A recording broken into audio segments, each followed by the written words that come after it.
attack warm-up. So even after the monster gets up to the player and wants to swing his club, we prevent him from doing that for a very small period of time. And we also add a run-stop movement. So even when the monster is running directly at the player, we force him to stop occasionally. So as you can see, this player is actually able to really create some space, kind of micro these guys a little bit more, and really we reward the player for moving. We reward the player for playing an action game. So layering on top of that a little bit, some other stuff that we can do. We can add a taunt, so you look at some of the guys in the back are kind of slamming their clubs or raising their shields. Gives a little bit of an opportunity for us to give them character. Also, we introduced the concept of running near the player as opposed to directly at them. So sort of give you the sense of threat as opposed to like a direct threat all the time. And then also we can add things that are like classic Fallen behaviors, like fleeing when your allies get killed. So let's put this all together in a more realistic game situation. Here's the Demon Hunter again, except we've given her Entangling Shot, we've given her Multi-Shot, and put also a ton of Fallen on the other side. And you can see the player's able to create some space. The player's able to really control the situation. I mean, she feels awesome. This feels awesome for the player. This is really what we want out of the Diablo combat experience.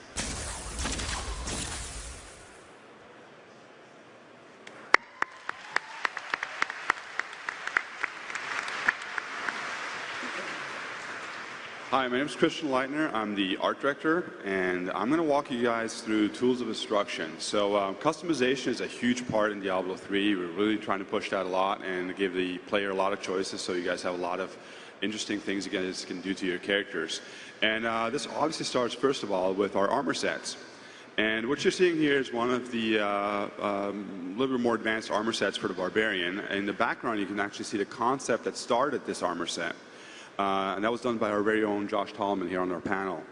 And what we're trying to do when we design these armor sets initially is that we're really trying to come up with a lot of variety. We're trying to make sure that it is very distinct for the class. This is an armor set obviously for the Barbarian. It's a little bit more ornate than maybe you would expect from a Barbarian, but it still feels very much like it would be a Barbarian. He's got cut off elephant heads on his shoulders, if you notice that. And at this stage, really, a lot of the things we really pay a lot of attention to is that while we want to give you guys a lot of choices, we also want to make sure that it still feels very much like the class. Here's another armor set that we have for the Witch Doctor. And again, you can see the scary mask concept that was initially done for this in the background. And in the foreground, you actually see the 3D model that's in-game. Again, very specific to the Witch Doctor. It feels like a Witch Doctor. And it's just something that really gives you that flavor for that class. Again, it's very important that we keep the flavor going. Another thing that's very, very important on these character sets is silhouette. We want to make sure that from the game cam, it reads really, really well. In this case, you can see the big headdress, these spider legs sort of sticking out of the helmet.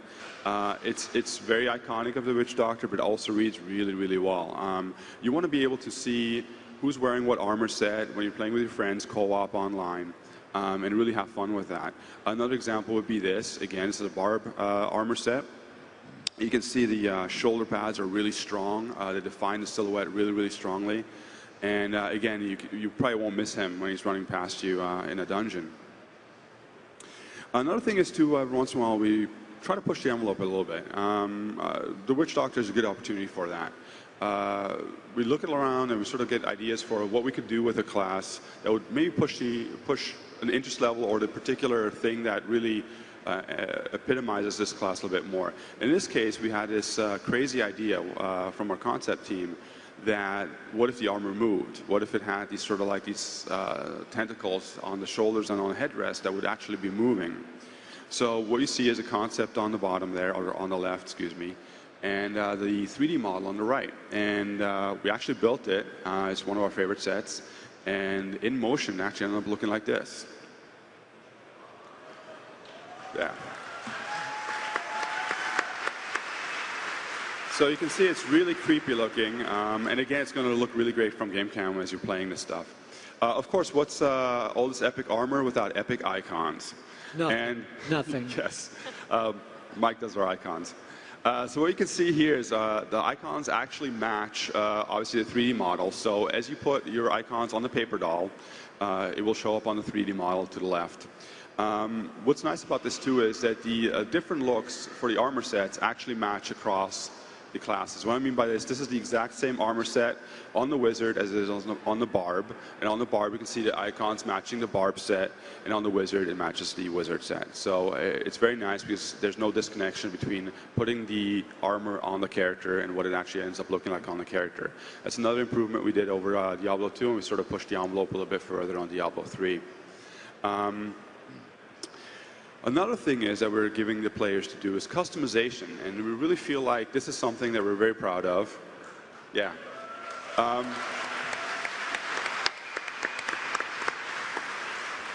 We want to give you guys as many choices as possible. In this particular case, you see the female wizard.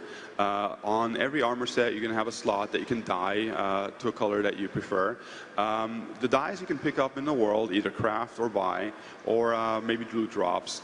Now, the interesting thing about this too is that some dyes are more rare than others. So in this case, you probably could get like maybe a crimson red that is very hard to get, and dye your armor set that way, and it'll really sort of let you show off the thing you got going there. And that's also nice to play in co-op, or even if you're doing PvP. Last but not least, weapons progressions. Here you have a concept on the top. We're showing the one-handed axe, going from very, very simple to a little bit more ornate and fantastical. And usually what we're really considering about this is on the bottom you see the 3D models that match those concepts. What's important to us at this stage is that all the way on the most simple axe, that it reads as a very simple axe. There's not a lot going on. And then as you progress further and further, it feels like you're really upgrading this axe. You're really getting more power and more bang for your buck. In between the choices, we're not so worried about progression necessarily. Mainly what we're worried about at that stage is to make sure that it feels interesting and varied, so that as you're leveling up throughout the game, you have a choice to sort of try out different things and see if they're fun and if they feel right, and even to see if they match your armor set maybe, or things like that. The other thing about these axes or the weapons in Diablo 3 is that we make sure they're themed, and we sort of have a penchant for trying to make sure that maybe they look a little bit more evil or maybe a little bit more nice, and really want to give you guys a lot of bang for your buck when it comes to that. And we do this for all the armor. Like I said, this is just the one-handed axe as an example. And that pretty much puts us to crafting with Jay. Thanks.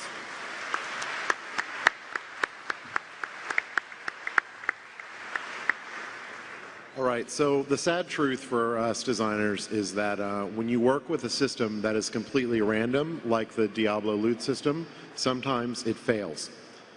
So the question is, what does that mean? And for us, how does that make our lives difficult? Well, randomness is completely unpredictable. If you go through an entire dungeon and you do not get a single weapon drop, the loot system didn't fail. There's not something wrong with our random number generator. That's the system doing what it's supposed to do. Sometimes you don't get what you want. So the thing that we need as designers is something that we can rely on for the case where loot does fail. So for the original Diablo and Diablo 2, that was vendors. If you didn't get a good weapon or a good pair of boots, you could always go to a vendor and see what they had, and they would have something that is good enough, better than what you've gotten in the world, that can kind of fill in the gaps.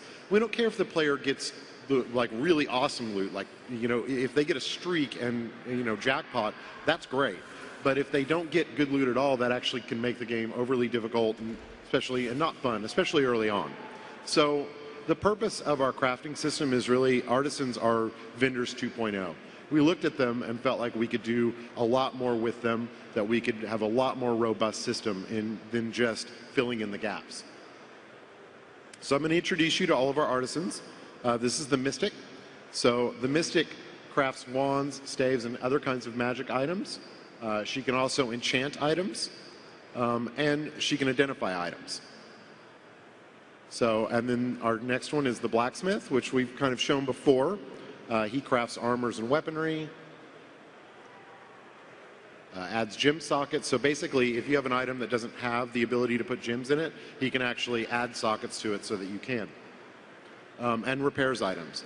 And now that you've seen kind of two of them, also it's good to point out that when we created these characters, we were really focused on making real people. You know, they're not. We tried to not make them generic. They're very distinct. They have strong personalities, and they have a lot of opinions about the world they're in, how they view, you know, Sanctuary, how they view you and your actions. So it's just one more example how, even in small ways, everything we touch, we try to permeate the game with story. So, and this is a great example. The jeweler, a greedy old man, he crafts rings and amulets, combines gems together, and can desocket gems. Basically, he can take an item that has gems in it, and for a small fee, he can pull the gems out of it. So, and that preserves the gems and the items. So you can always feel free to socket your gems in your items and use them. Was one of the things we loved, the idea of kind of combining gems together and collecting them. That was really prominent with Diablo 2 gameplay, but we didn't like that it made you not want to use your gems. So we want you to use your gems, but we also want you to collect them and upgrade them. That's also why the jeweler can combine gems and make higher quality ones. So exactly how many gems? A lot.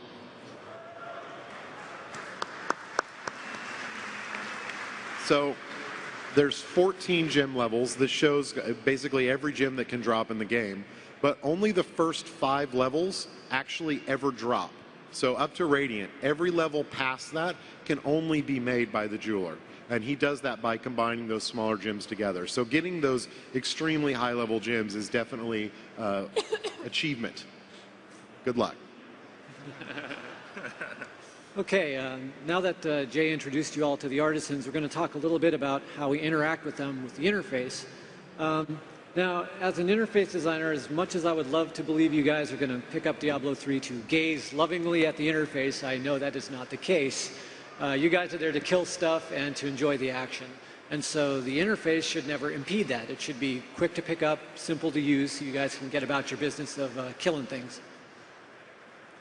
So with the vendors, the main way we could achieve some simplicity was to maintain consistency. We have here the blacksmith interface, and you can see that it's broken up into 2 main areas. Down the left-hand side are the options, and this will be the same for all the vendors. Anywhere there is a consistent option that they can do, such as shopping or crafting, will always be in the same spot. We really didn't want you to have to learn a new interface just because the vendor offered up different options. On the right-hand side is the chosen option. So in this case, it's socketing for the blacksmith. Also on the right-hand side, you can see that we've added some flavor to the UI just to kind of reinforce what it is that that vendor does for you. In this case, the blacksmith, so we have tools of the trade. We have tongs, have a hammer, and the surface looks a bit like an anvil.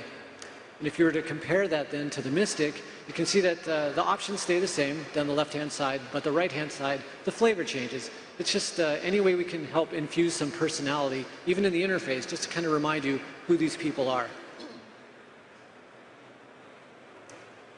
Now, crafting is something that we're going into in a different angle this time with Diablo 3, and we're pretty excited about it. It's a new system, and with that comes a host of problems. And I'm going to kind of go through the process a little bit just to show you how we make the interface. So the first stage is an early mock-up. What you see here never made it in-game for any kind of testing, but it helps to sit down with design and go over stuff and make sure that it's hitting all the information points that they want to get across to the player. So you can see there's the listing, there's a picture of the item, next to it are all the material requirements, the crafting button shows you the time, the cost, and at the very bottom we wanted to have a queue so you could do multiple items at once. After we kicked it around a little bit and design looked it over, we realized that the item listing was just too detailed. I mean, sure, it had everything that you needed, but it was just too much. And because of that, you could only show 4 items at a time. And we really found out that through playtesting, people don't like scrolling and they don't like paging, if at all possible.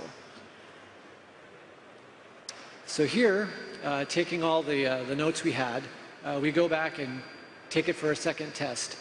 And this is the first one that made it into game for the team to test out. You can see we took off the requirements, the material requirements per item, so now we're able to get 10 items per page as opposed to 4. It's a good thing, less paging.